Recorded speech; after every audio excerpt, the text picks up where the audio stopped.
Hello, dear friends and subscribers. This is your host Ram, welcoming you to your daily edition of the Cricket Happening Show. This on a Saturday, on a Friday, and on this Cricket Happening Show, we are going to look at the New Zealand actually starting off their tour of India. The first tour game was played today between New Zealand and the Mumbai team at the Firozshah Kotla in Delhi. So we'll have a look at that as to how the New Zealand batsmen fared, and also we were all waiting, as you know, the Bangladesh tour has been under focus as far as England are concerned, with Morgan and Alex Hales actually, not really going to play a part in the sense they have opted out.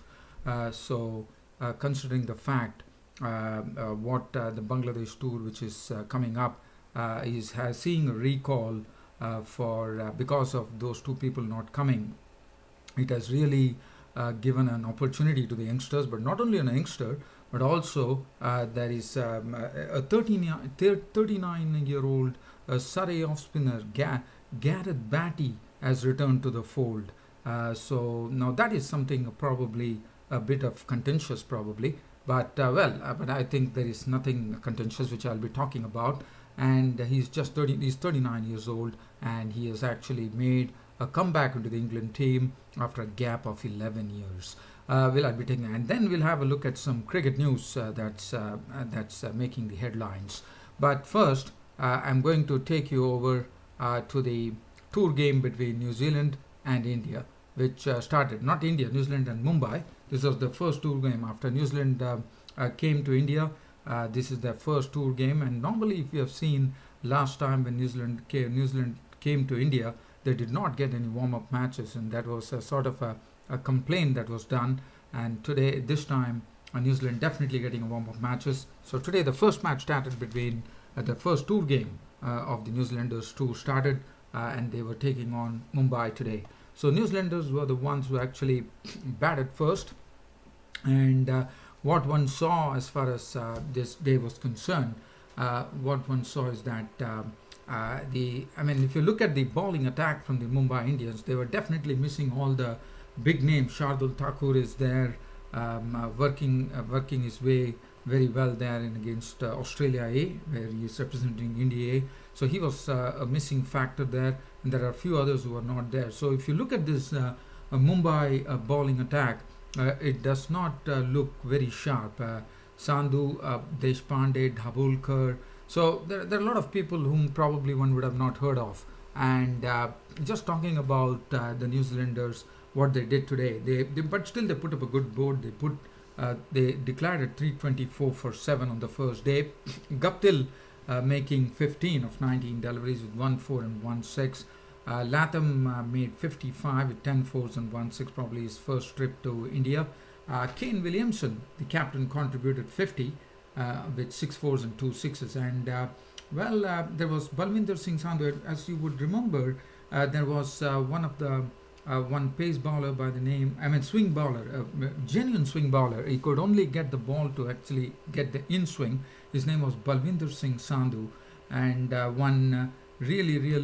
what really comes to mind is that delivery that he bowled in World Cup 1983, which India won, when he gave the breakthrough by trapping Gordon Greenidge, the former West Indian batsman, LBW, and Gordon Greenidge was actually shouldering arms to that delivery, and one would really, all the Indians would remember that particular dismissal, because that was the one which triggered off everything. And there was the first wicket. So this person's name is also B.S. Sandhu. So I'm wondering whether he is the son of the swing bowler Balwinder Singh Sandhu, the former Indian bowler. One does not know what really goes on. So Kane Williamson make 50, and but this bloke Balwinder Singh Sandhu was very impressive. Let me tell you, 11 overs, 5 maidens, 21 runs and 2 wickets. And what he did is that he got both the scabs by getting the ball to outswing. So he got the ball to swing away from the batsman, and he suckered Guptill and Williamson behind the stumps when Aditya Thare, the wicketkeeper of the Mumbai, actually took the catch. So Kane Williamson contributed 50 with 6 fours and 2 sixes. Taylor making 41 with 5 fours and 2 sixes. Henry Nicholls made 29 with 5 boundaries. Watling retired out for 21 with 2 fours, but the lower middle order did a fine job. Santner making 45, 9 fours, 1 6, and Mark Craig was not out on 33, 3 4s, 1 6, and Ish Sodhi was not out on 29 with 3 4s and 2 7. So they had a good hit, and New Zealand actually declared the innings at 3. Now, what was the feature of New Zealand's batting here? Was seeing their approach. Their approach was really to really go after the spinners. I mean, there were no half measures there. Either they go full tilt or they don't, and that's what that. I mean, probably they were experimenting, so they decided to use their feet well to the spinners, and they used the lofted shot in a very good manner. In fact, they started. If you see, they hit a lot of sixes. If you see, it was, I would say, it was probably 10 sixes were hit, and probably they were experimenting and they were using their feet. But as I said, if you look at this particular team, one does not see, other than Dabolkar, who got clattered for runs of his 14 overs with 1 for 75 to show besides his name. There was not any bowler that you could really say, and probably a good bowler, because so it's very difficult to really read into this. But one thing that New Zealand did was that they employed the a lofted shot against the spinners to perfection, and probably they wanted to see how that was working out, so that when they take on Indian spinners in the test series, probably there was an experimentation being done, because there were a lot of lofted shots played by the New Zealand batsmen. So Mumbai actually batted, and they lost the wicket of Bista, who was a victim of Bolt in the very first over for naught. And after that, it was Arman Jafar, who is a very talented bloke from Mumbai, as you all know. He was not out on 24, 3 4s and 1 6. He made waves when he was an youngster, Arman Jafar. And Pawar was not out on 5. And Mumbai closed the day at 29 for 1 with 1 wicket to Bolt. So that is as far as this particular game is concerned. Between the first day's play was concerned in the tour game between New Zealand and Mumbai. And now we go on to the next match, and that is not a match. So basically, we are going to have a look at the selection that was done. As you know, Bangladesh has been in focus, and finally, it has the England Test squad for Bangladesh and the England ODI squad for Bangladesh has been named. And we all know that Morgan and Hales have already opted out. So looking at this team here, the recalls were there. One is the recall, as I said, was for Gareth Batty. Now, Gareth Batty, you would remember, 11 years back, he actually played for England as an off-spinner, and he has actually made it back to the team. He has been selected selected in the Test squad. So one would probably thinking that why Gareth Batty at the age of 39 has made a comeback after 11 years. Now, for me, I wouldn't say, probably many people might feel whether this is the right way to go, because probably it would have been a nice opportunity. Probably people might be thinking that they could actually blood some England youngsters as far as spin was concerned. But one does not know really what is the thinking behind it. But one thing that I can say for sure, that for me it doesn't really surprise. If you look at Pakistan, they have some spinners like Yasir Shah, who has come at a very old, very elder age, I would say. So if you look at that, so I'm not a bit surprised at all that Gareth Batty, the Radham off spinner from Surrey, has actually made his way back into the England Test squad after a gap of 11 years. And that really says something, that there is something in Gareth Batty that the selectors have seen. And probably they feel that on some continent wickets, Gareth Batty, the Radham off spinner, could be quite a handful. One has to wait and watch. But also, because of Morgan and Hales not really making it, it also enabled that very talented bloke that I was talking about from Lancashire, Hasib Hameed.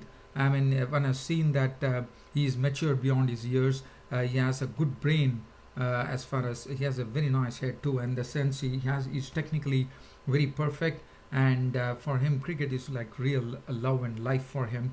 And he has already mentioned that. And Hasib Hameed would have been absolutely excited, no doubt about it, to find his place in the England team. He has made a lot of runs. He scored 2 centuries too in the English domestic season here.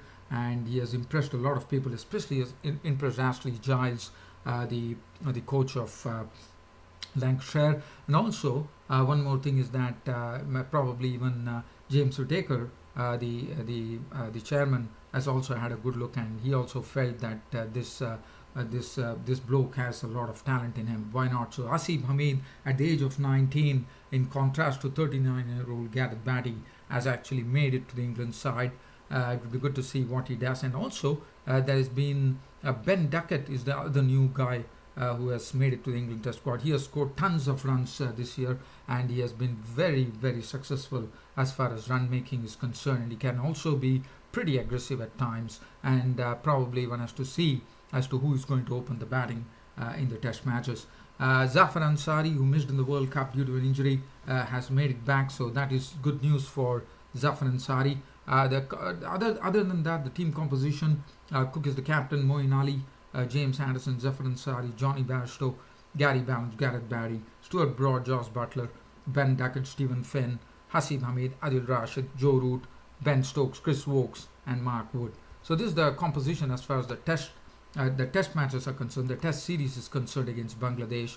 And as far as the England ODI squad is concerned, Buttler would be captaining, as you know, in the absence of Morgan. Moeen Ali, Johnny Bairstow, Jake Ball gets an opportunity for the first time to tour with the Englishman. Sam Billings, Liam Dawson of Hampshire, who has looked very impressive. He has made it. Ben Duckett has got an opportunity in both the formats of the game. He has been given an opportunity in the Test matches as well as the England ODI squad. So that really says something about Ben Duckett, Liam Plunkett, Adil Rashid, Jason Roy, Ben Stokes, James Wentz, David Willey, Chris Wokes, and Mark Wood. So that's the team composition as far as the England ODI squad is concerned. So I'm sure there are a lot of youngsters who have gotten opportunities with the absence of Morgan and Hales, and they any day they would like to take it. There's no doubt about it.